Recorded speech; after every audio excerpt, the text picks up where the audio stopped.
Welcome to Jaya's homely kitchen. ഇന്ന് നമുക്ക് ചേമ്പ് റോസ്റ്റ് തയ്യാറാക്കാം. അതിനായിട്ട് ഞാനിവിടെ വലിയ ടൈപ്പ് ചേമ്പാണ് എടുത്തിട്ടുള്ളത്.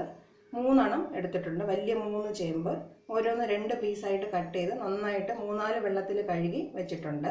പിന്നെ വേണ്ടത് 2 ടീസ്പൂൺ അരിപ്പൊടി, 3 ടീസ്പൂൺ വെളിച്ചെണ്ണ, 4-5 അല്ലി ചെറിയ ഉള്ളി, 5-6 അല്ലി വെളുത്തുള്ളി, ആവശ്യത്തിന് ഉപ്പ്, 1/2 ടീസ്പൂൺ മുളക് പൊടി, 1/4 ടീസ്പൂൺ മഞ്ഞൾപ്പൊടി, 1/2 ടീസ്പൂൺ പെരിഞ്ജീരകം, കുറച്ച് കറിവേപ്പില. നമുക്ക് ചേമ്പ് കുക്കറിലിട്ട് തോലോട് കൂടി തന്നെ കുറച്ച് വെള്ളം ഒഴിച്ചൊന്ന് വേവിച്ചെടുക്കാം.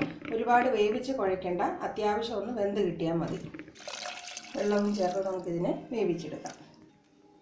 കറിക്കുള്ള അരപ്പ് തയ്യാറാക്കിയെടുക്കാം. ചെറിയ ഉള്ളി, വെളുത്തുള്ളി,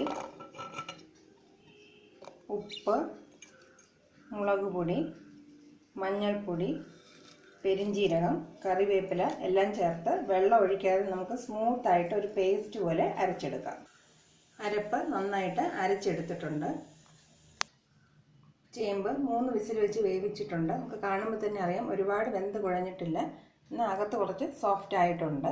ഇനി ഓരോ പീസിനെയും നമുക്കിങ്ങനെ ചെറിയ പീസായിട്ട് കട്ട് ചെയ്യാം. ഈ സൈസിലുള്ള പീസായിട്ട് കട്ട് ചെയ്തെടുക്കാം. ഇനി നമുക്ക് ചേമ്പിലേക്ക് അരച്ച് വെച്ചിരിക്കുന്ന മസാല പുരട്ടി വയ്ക്കാം.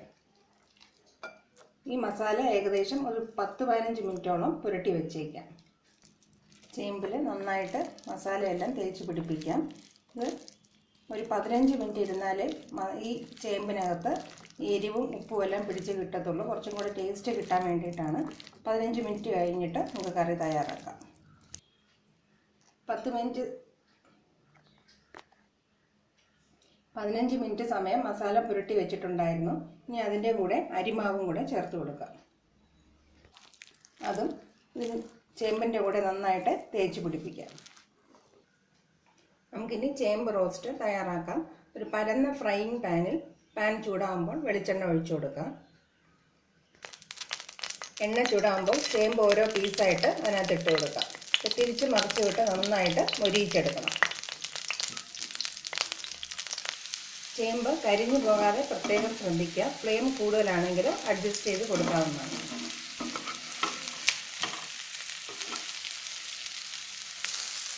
തിരിച്ച് മറിച്ച് വിട്ട് നമുക്ക് നന്നായിട്ട് ഒരു ഗോൾഡൻ കളർ ആവുന്നത് വരെ മൊരിയിച്ചെടുക്കാം.